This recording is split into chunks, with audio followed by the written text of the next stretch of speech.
right, guys. How's it going? I'm Jeremiah Brunell. Today I'm going to talk about growing your own food. Woo! So, for most of you, the years between 2004 and 2006 were likely significant.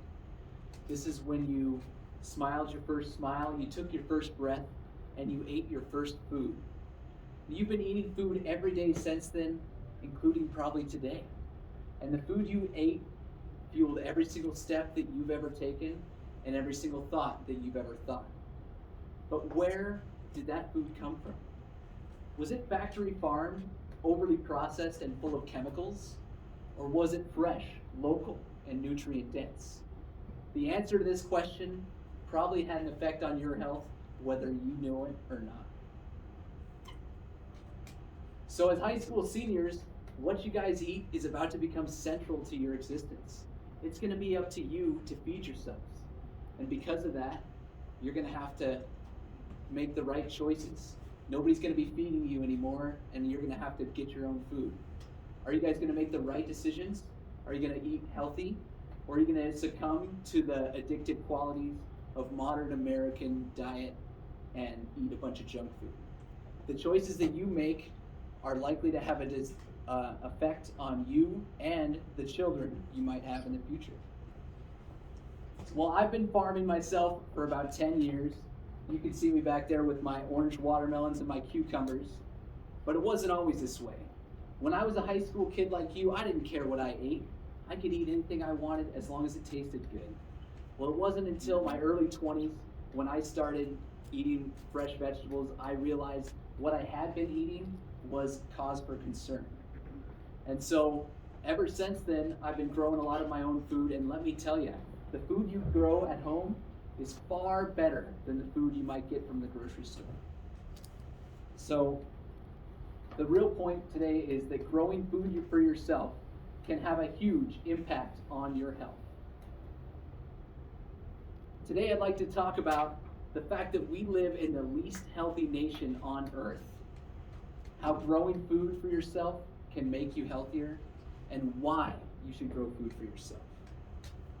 Now, as Americans, we often make poor dietary choices, and these can lead to disastrous health consequences.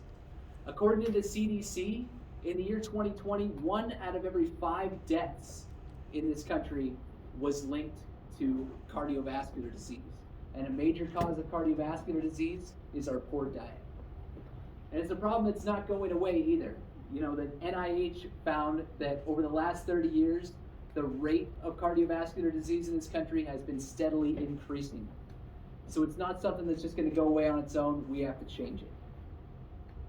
Now, as high schoolers, I know it's not something you want to think about, changing your diet. You have your whole lifetime to change. Why not eat things that you want right now? But I have to tell you that the habits you put in place right now, the things you eat, are going to carry you into adulthood, and you need to have good eating habits so that you're healthy as an adult.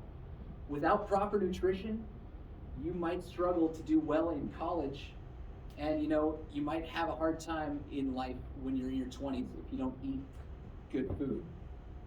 So the number one way that you can get the nutrients your body needs to thrive is to grow the food for yourself. Harvard found in a study that the intake of fruits and vegetables was directly linked to a lower amount of cardiovascular disease. In other words, if you're eating a lot of vegetables, you're far less likely to die from the way that 1 in 5 Americans dies. And we also know that research out of the UK found that the vegetables that you grow at home are going to have more nutrients than the ones you buy at the grocery store, more antioxidants. And I know what you're thinking, guys. You're like, I don't have a farm. Why would I do this? I don't have the room. Well, I can tell you right now, you can start today. Don't wait. All you need is a sunny window, some seeds, and you can grow things like microgreens. These are little tiny plants that you would start in your sunny window, and you only grow them for 2 weeks, and you cut them down with your scissors, and it's full of vitamins and ready to eat. You can start growing your own food right now. And I honestly have to tell you that if you're somebody that doesn't like fruits and vegetables right now, you're saying to me, well, I don't want to do this because the taste is bad. Well, that's only because you've ate poor quality vegetables and fruits your whole life, right? So if you were able to grow it for yourself, you'd realize that the real taste of vegetables and fruits is far better, and you actually do like it. All right, guys, now here comes the imagining part. I want you to close your eyes and just think.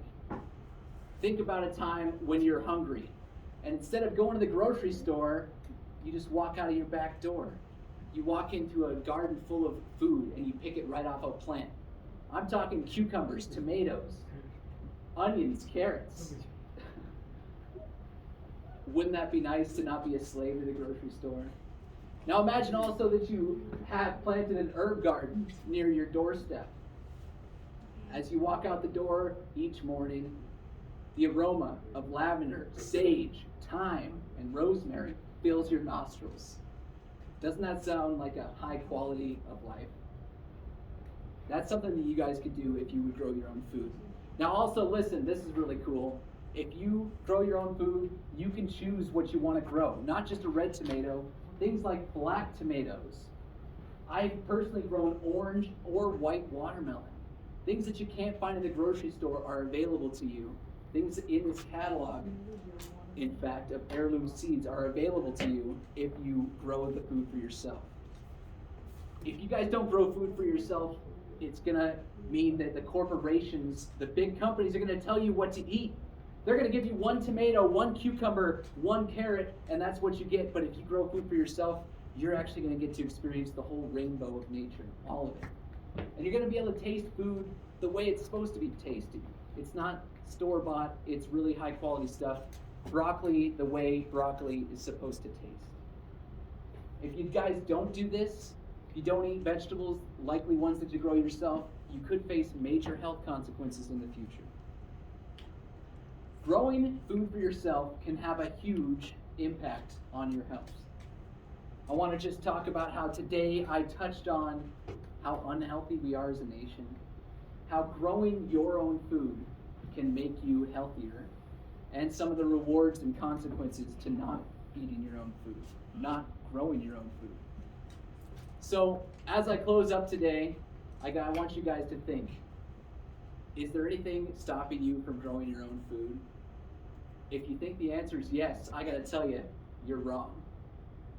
You eat food every single day. You know that eating healthy food is good for you, and you know that not eating it can have disastrous health consequences. So I gotta really ask you, what are you waiting for? It's time to plant some seeds. Thank you. All right, so I'm going to open it up to questions. Does anybody have any questions about growing their own food? Yes, sir. I got a question about black tomato. Yes, sir. What's the difference? Well, so in a red one? it's going to taste a lot different. It's still going to have that tomato flavor, but it's going to have, I like to say hints of black flavor. It's really hard to describe. I'll say it mostly tastes like a tomato. How about that? I can't lie to you. It's not a blueberry flavor or anything. It's beautiful. High in antioxidants, yeah. How about for you, sir?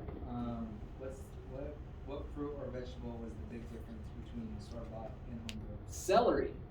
Have you ever had celery before? It probably just tastes like water, right? Well, if you grow your own celery, I wish I had some for you today. It's like, tastes like salt. By itself, it has like a salty, minerally taste. That one right there was like a huge eye-opener. I was like, oh my, this is not the celery I've ever tasted it before. Do that one. Yes? Isn't GMO testing worthy? What's that?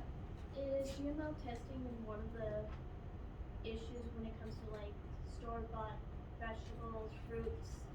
Yeah, totally. Well, GMOs right now, thankfully, there's genetically modified food where they've taken bacteria and they've injected it into corn so that corn can withstand herbicide.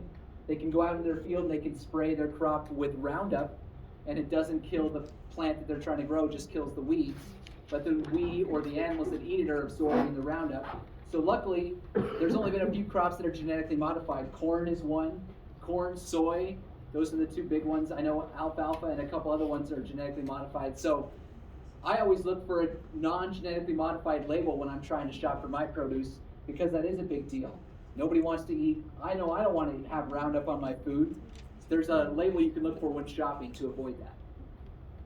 Anybody else? Yeah. back to the black tomato. Is Yeah. the inside black too, or is it just the outside?